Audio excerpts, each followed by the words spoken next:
Then 146, how does the Catholic Church, how does a Catholic see the Church itself?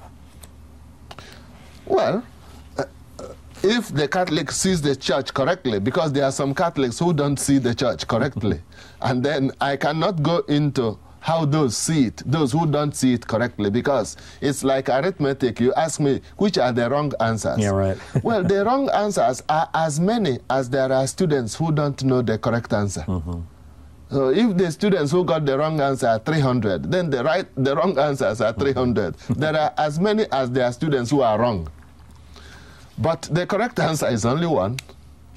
So the Catholic should see the Church as that body of believers in Christ, redeemed by Christ, that bride of Christ, related to Christ, dependent on Christ, founded by Christ, nourished by Christ, provided for by Christ, equipped by Christ. If he sees the Church in that way, many other things will fall in line immediately. It isn't therefore a club put together by a few prelates in Rome, be they cardinals or pope. And no, these are only servants of the word.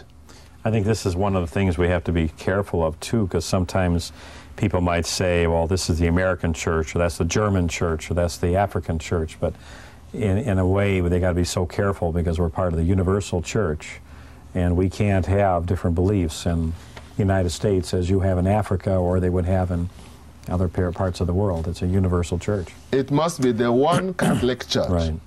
It is that one Catholic Church then that exists in Germany, exists in America, United States, exists in Canada, Ecuador, Nigeria, Kenya, India, Australia. Fair enough.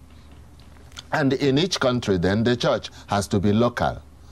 So it is universal and local. Yes. There are many dimensions. I take it we will consider this type of thing another time. Right. But it must be recognizable as that one Catholic Church.